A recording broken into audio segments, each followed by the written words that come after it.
casa onde todos mentem. A carta chegou para todos no mesmo dia. Não havia remetente, apenas papel espesso, creme e uma caligrafia precisa demais para ser casual. O convite era simples.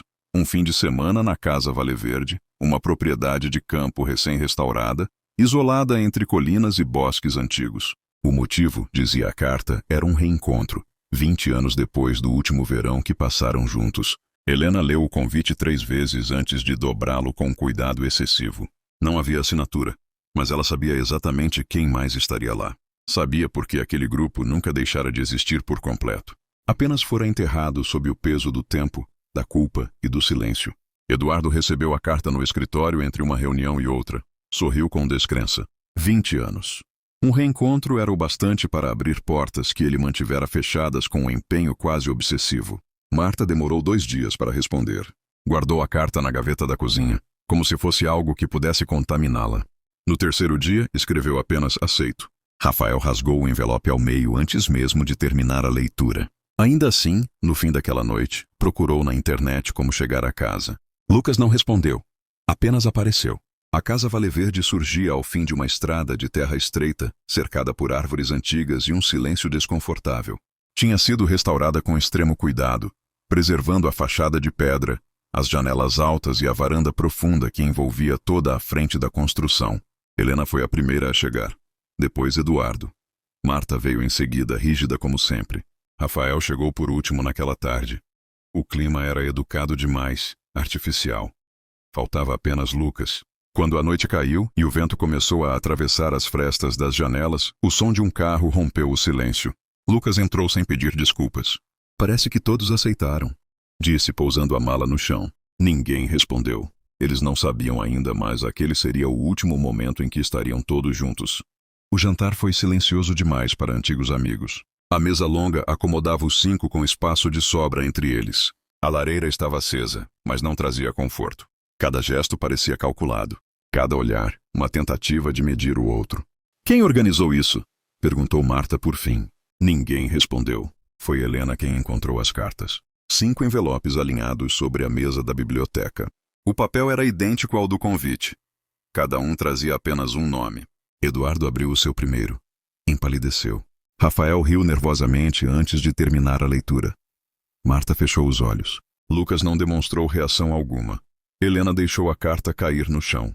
As cartas não acusavam diretamente, apenas lembravam. Helena foi lembrada da noite em que alterou um relatório. Eduardo de um suborno esquecido. Marta de um testemunho falso. Rafael de uma omissão conveniente. Lucas de algo pior, algo que nenhum deles jamais mencionara em voz alta. Isso é uma brincadeira de mau gosto, disse Eduardo, mas sua voz falhou. Não, respondeu Lucas finalmente. É um acerto de contas. Ninguém dormiu bem naquela noite. O vento uivava ao redor da casa. Portas rangiam. O passado, enterrado por 20 anos, respirava novamente dentro daquelas paredes. Na manhã seguinte, Lucas não desceu para o café. A princípio, ninguém se alarmou. Lucas sempre fora imprevisível. Mas o quarto estava vazio. A cama intacta. A mala aberta. A porta dos fundos da casa estava destrancada. Ele foi embora, sugeriu Rafael. Sem o carro? Perguntou Helena. Foi então que encontraram o telefone de Lucas, jogado perto do antigo celeiro, a alguns metros da casa. Sem sinal, sem mensagens, sem pegadas claras na terra úmida. A estrada era longa demais para alguém seguir a pé. A floresta, densa demais para atravessar sem conhecer bem o terreno.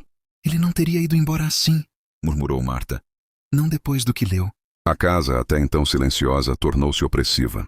Todos começaram a desconfiar de todos. E ninguém disse em voz alta aquilo que todos pensavam. Lucas sabia demais. O isolamento começou a cobrar seu preço. Sem sinal de telefone, decidiram esperar até o dia seguinte antes de buscar ajuda. A chuva começou ao entardecer, tornando a estrada intransitável. Foi na biblioteca que Helena encontrou o velho assoalho irregular. Uma tábua solta. Abaixo dela, um compartimento antigo. Dentro, uma caixa metálica enferrujada. Fotografias, um recorte de jornal. E um objeto pequeno embrulhado em pano, um medalhão quebrado.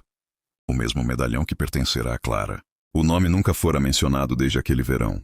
Clara desaparecera 20 anos antes naquela mesma casa, quando ainda era um casarão abandonado. O caso fora arquivado como fuga voluntária, mas todos ali sabiam que não fora isso. A verdade começava a se alinhar. A casa não fora escolhida por acaso. Foi Eduardo quem ligou os pontos primeiro. As cartas, disse. Todas mencionam algo daquele verão.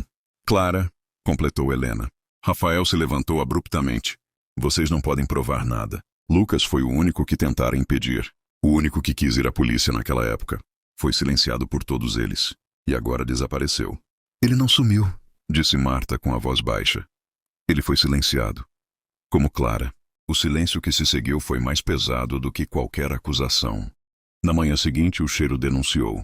O celeiro antigo escondia mais do que ferramentas enferrujadas. Sob o piso de terra batida, encontraram o corpo de Lucas. Não havia sinais de luta. Apenas o mesmo medalhão quebrado em sua mão. Helena chorou. Não por Lucas, mas por Clara.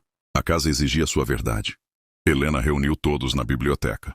Foi ela quem explicou. Clara descobriu o esquema de Eduardo.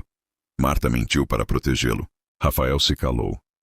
Helena adulterou documentos. Lucas tentou impedir. Na noite em que confrontaram Clara, ela caiu da escada. Não foi assassinato premeditado, mas foi crime. Lucas voltou para forçar a verdade a emergir. Eduardo o envenenou no jantar da primeira noite. A casa apenas guardará a prova. A polícia chegou 2 dias depois. Eduardo foi preso. Marta e Rafael responderam por falso testemunho. Helena entregou tudo. A Casa Vale Verde foi novamente fechada. Algumas casas não são feitas para acolher, são feitas para lembrar.